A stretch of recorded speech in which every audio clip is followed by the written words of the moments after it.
Hi, everyone. Thanks so much for joining us here on the Daily Racing Form YouTube. My name is Gino Buccola alongside David Aragona with producer Lucia helping us out for a preview of the Saturday race of the day. We're going to head on over to Keeneland. It is opening weekend at Keeneland. We've got a good one for you. This is going to be race number 10. It is the Coolmore Turf Mile. It is a grade one. We have a big field here, David, and a lot of different directions. I think we have a lukewarm morning line favorite of Diego Velasquez coming in, but program trading is certainly going to take some money in here. I think Woodshana is another new face that's going to take some money in here. Howard Wallowitz is a grade one winner who certainly gets a lot of support down there. I mean, there's a lot of directions to go just for where the money is going to go. I had a fun time handicapping this race. Boy, this is an interesting race to handicap, and you definitely want to take advantage of those free pass performances that are available with the Saturday race of the day on DRF.com, because you can do a deep dive into this race, watching replays with Formulator or looking at Timeform US. A lot of angles to come at this race from, Gino, because it's hard to figure out with the three horses coming over from Europe. You've got horses coming in that have raced the different distances in their last start, and this feels like it could be a pretty intriguing preview of what's to come in the Breeders' Cup Mile at Del Mar out west in November. And if this race stays intact, there are a lot of horses in here who could show speed or who want to be forward as we move to the Timeform US pace projector. I mean, just starting down on the inside, Donegal Momentum always wants to be really close to it. Epic Ride definitely wants to go major speed last time out, winning over at Kentucky. And what makes it tough is you have some of these horses coming out of the races at Kentucky Downs, where that turf course plays a little differently. And sometimes you have horses that are used to show speed there because that's the type of track where you want to do that. So, I mean, I could see this pace scenario really heating up, or maybe a few of these horses just sitting back off one or two of the really fast horses early. It could go different ways. Yeah, it does feel like pace almost has to develop in this race if it holds together after scratches, because Epic Ride is a horse who just sort of needs to go fast up front to have his best chance. Donegal Momentum has done his best work on the front end. And we should mention, one horse that's not shown on this pace projector is one of those Europeans, the number 4, Diego Yep. Velasquez. When you watch his European races, he's a horse that likes to be close to the pace as well. Yeah, so a lot of these horses can be forward. Let's see how it shapes up, and let's meet the field for the Grade 1 Coolmore Turf Mile. $1.25 million up for grabs. This is race number 10 at Keeneland on Saturday, October the 4th. Here's a look at Donegal Momentum, David, who actually had a slight bobble at the start a couple times, but he got to the lead easily. He cleared a length, kind of left the rail open here, and then he has to re-engage with the horse Northern Invader, who comes up the rail. Then he holds off Program Trading late. Program Trading was making his first start off of a long layoff, so we could probably expect him to step forward. He hadn't raced since June of 2024. What do you take out of that race from Donegal Momentum and maybe both of the players in there? Yeah, it was a great setup for Donegal Momentum, but it was also good to see him rebound from a very disappointing effort in the Kelso, where there was just a freak incident around the far turn. He seemed to stumble and got pulled up. So he was no worse for wear when he came back in the Bernard Baruch last time and held off Program Trading. And something we know about this horse, Gino, is when he gets to set his own pace up front through some moderate to slow fractions, he's really tough to catch. I'm just not sure he's going to work out that kind of trip in this race. Really sharp horse right next door is Quattro Centro. He got the lead from the outside draw at Kentucky Downs last time out. But he's going to step up now and face a lot tougher company. He's in really nice form right now. He's won 3 of his last 4, but now he will be facing graded stakes company. Yeah, he's a horse that's been very short prices in all of his recent starts, and he's run well, winning 3 of 4. But I think the prices that he's been kind of hint at the fact that he has not faced company like this in any of his recent starts through that run of good form. So he's getting a significant class test in this race. Howard Wallowitz has spent his career sprinting, and he's a grade 1 winner sprinting at Kentucky Downs. He was in the Breeders' Cup Turf Sprint at Del Mar last year, and then won a stakes race at Turfway Park. Had a couple months off, went to Saudi, and that didn't fare well for him when he was in the Turf Sprint. Was off from February all the way to August. Showed back up at Kentucky Downs on August the 30th. We have a replay of this one, David. He had a fine start. He was actually sitting pretty close, just behind the leaders. He stayed inside through tight quarters, got shuffled a little bit, lost some position, but finally got room late, and you saw him moving up the inside. What do you think about that first start back off the bench and how they may set him up for this?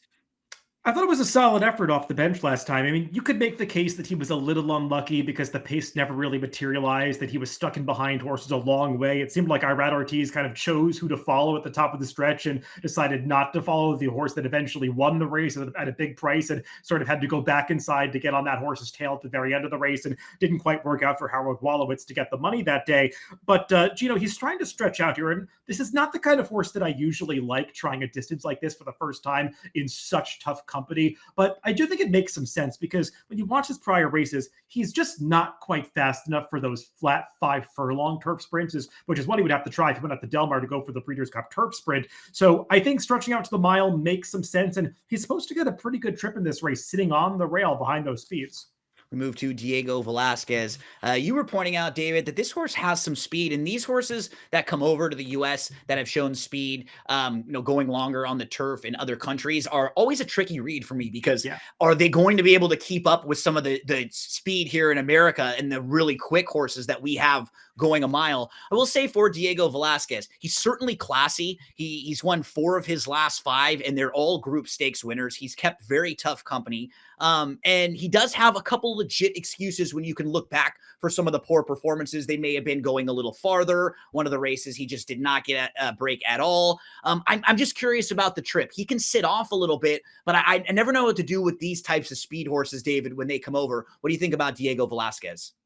Yeah, he's a bit of an all or nothing type because when he's in the mix, I mean, when you watch his races, he really fights for it when he's right there with a quarter mile to go. I mean, he's going to win in that situation 95% of the time, but he does throw in some clunkers where he just doesn't get his trip and he is not involved at all. And he's had some breaks in his past performances, and one of those poor efforts did come in the Queen Anne when he was off a long layoff earlier this year. But it does feel like he's gotten it together since then. He beat a good group of milers last time at Deauville, including Notable Speech, who's probably going to be the favorite or one of the favorites in the Breeders' Cup Mile this year. So he certainly fits here. Just remains to be seen if he can get his preferred trip.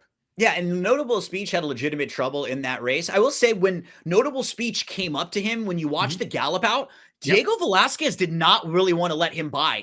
I was expecting that Notable Speech would have just been way beyond him in the gallop out, but you're right about him being a fighter. He is a tough horse and he digs in. You just got to hope he's kind of getting that trip. And you probably know early on in the race where he's sitting if he's racing comfortably. We move to Wood Shauna. This is a Group 1 winner, multiple group stakes winner. But another horse in here, David, who's done the bulk of their work going shorter. So this will be the first time actually going a mile for this one. Looking at the last 2 starts, the race back in July, that Group 1 victory was pretty good, just able to move through late and get up. This is a horse who has been kind of coming from well behind going shorter. So curious maybe if they don't have to be necessarily dead last here, but I don't think this is the type of horse who you will expect to see early on in this race or prominent.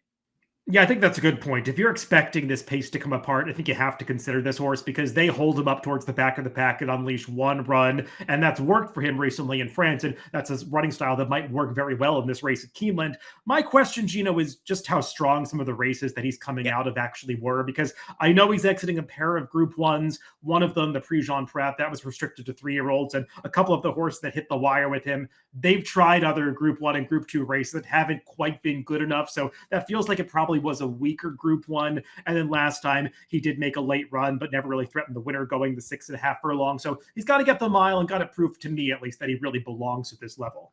We move to Mercante. David, he got really sharp the first half of this year. And I became a really big fan of this horse. He can sit close. He can fight. He will battle with you. The problem in this spot, he's kind of a tricky horse because a mile is a little too short for him.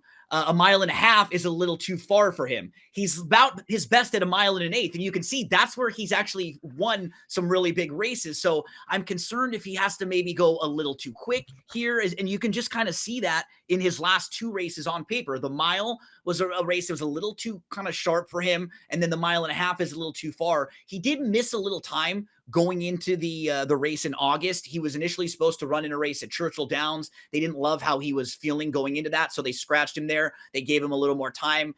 So maybe third start back off the form cycle. I do like this horse overall. I just think he's kind of in a tough spot, and this is a really tough race.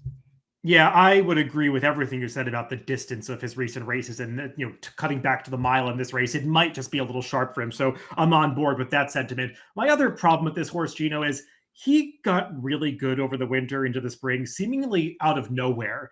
And I always wonder how long horses like that are going to be able to hold that form when they just turn into an elite horse, seemingly without warning. And it feels like after a few starts, they start to go the wrong way again. And I wonder if his last few are also evidence of that. But he's probably going to be a big price once again here. We move to Epic Ride. He's a major pace factor. He wired a field in the grade 3 millions at Kentucky Downs last out. So it's proven he can get the mile on the turf. But there just seems like there's other speed in here that's going to make his life difficult.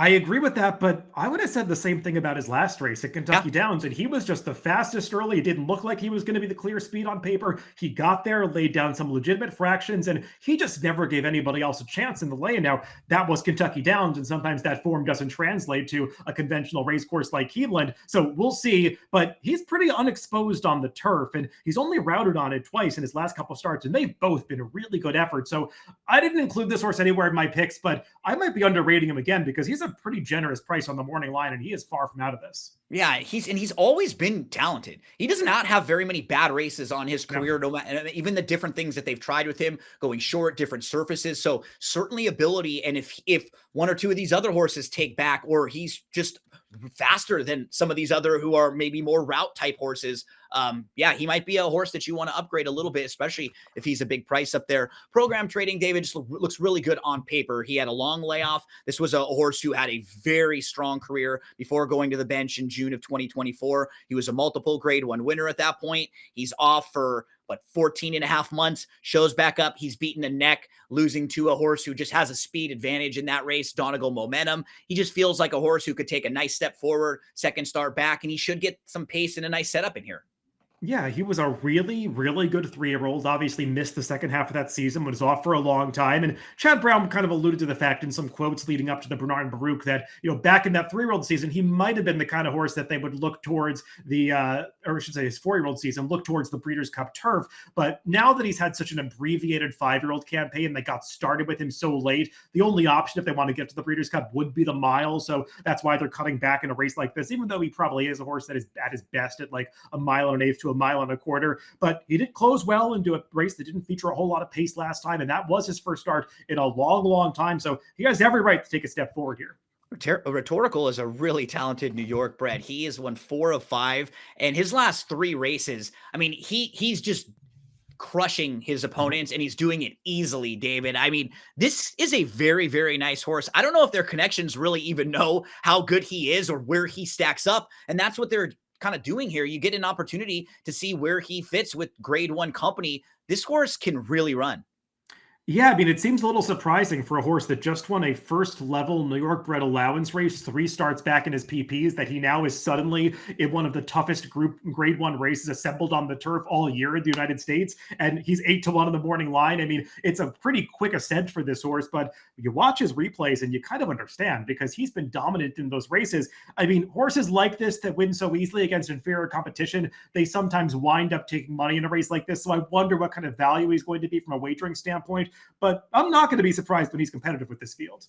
Brilliant Birdie is a multiple graded stakes winner. Brilliant Birdie is just really solid. And he's kind of shown in some of his recent races that he's a little more versatile than we may have thought earlier in his career. He wound up on the lead in a race a few starts back, which was kind of strange, and they went on with him. But he's a horse that can be placed more mid-pack and doesn't have to just be dead last, which is nice to know for a closer. And I think he fits pretty well with this group. There's just a lot of horses that might be in this 8 to 12 to run 1 range, David, that feel like they could be playable in here. Yeah, Brilliant Birdie is obviously light on speed figures coming into this race, but I agree. He just shows up every time. He gives his good effort, and he's going to do it in this kind of race as well. We'll see if it's good enough to win. But as you were kind of alluding to with the placing of his in the early stages 3 back, I mean, he's encountered a number of races this year that have not featured a whole lot of pace, and it's forced his connections to adapt and maybe ride him more forwardly or try to get him into position earlier. And I think sometimes it's taken away from the finish that we saw from him last year. But he's proven a number of times throughout his career when he gets into a race that features a strong pace, he can really mow those horses down in the stretch. And you might look at his last race in Kentucky Downs and say, well, he got pace that day and only got up for 4th. Even though they went fast up front, that wasn't a pace that really fell apart behind Epic Ride, except for Brilliant Birdie making up as much ground as he did. So I think he even ran better than it looks last time. We move to Beach Gold, who actually was second in that race in front of Brilliant Birdie and right behind Epic Ride, or actually was third in that race behind Epic Ride and in front of Brilliant Birdie. And Beach Gold has been in really nice form for Patrick B. and Cone as of late. They keep kind of stepping him up the ladder, and he keeps just performing. And you can see his buyer speed figures have gone all the way up to around a 97. He's been in the mid 90s the last couple. So super honest, shown you that he can be forwardly placed. He can come from off the pace a little bit. This is just another step forward. It's going to be tougher than that last group that he faced. And so I'm just not sure if he's good enough to compete with a group like this, but I really respect what he's been doing as of late.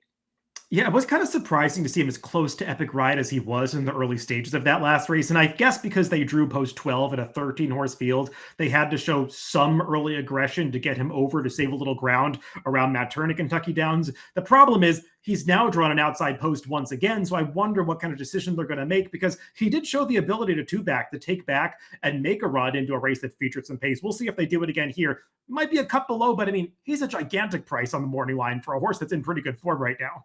We move to John Quill to round out the field. Source most recently was a Group 2 winner over at Goodwood on August the 24th, and was close up early, backed off, sitting about 3 lengths off, tipped out, and then closed well to just get up. What I like about this runner, David, is you look at the mile races.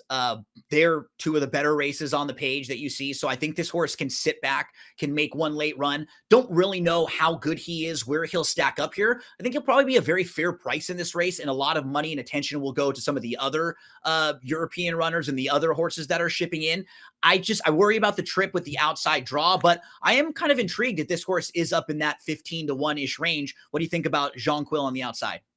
Yeah, I expect he will be a decent price in this race, especially given the post position. I found his form to be a tough read, Gino, because it's been a little bit up and down. And yeah, you can point to the mile races and say those are the good ones, and this is just how far he wants to go. Watching back some of his replays, it was kind of amazing that he lost the French 2000 guineas, because he got such a great trip in that race. He made the lead and just got run down at the end from sort of an unlosable position by Andre Matisse. And then last time he won a Group 2.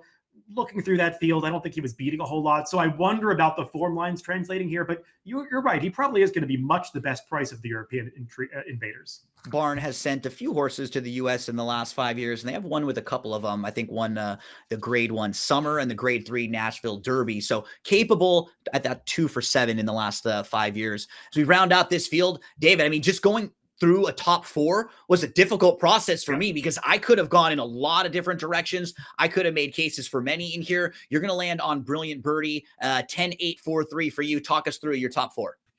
Yeah, I mean, as you can tell from my picks, I think there's a chance this race is going to come apart a little bit. Obviously, the number 8 program trading will appreciate a little bit of pace, but I think the number 10 Brilliant Birdie will as well. He's a little light on the morning line at 8-1. I probably wouldn't want to go too much lower than that, given how competitive this race is, but I do think he brings a reliable late kick to a race that should feature a fast pace. Yeah, we both have the 8 and the 4 in the second and third spots. Horses that we feel are going to run their race and probably fire a pretty good effort, but maybe a little shorter than what we want to take in this spot. We're looking for value in what's more of a wide open race. 12, 8, 4, 9. Make sure to subscribe below. Drop a comment in over the next month or so. We are going to have so many race previews, strategy videos leading into the Breeders' Cup. So make sure to subscribe below, and always drop a comment in the comment section. Good luck.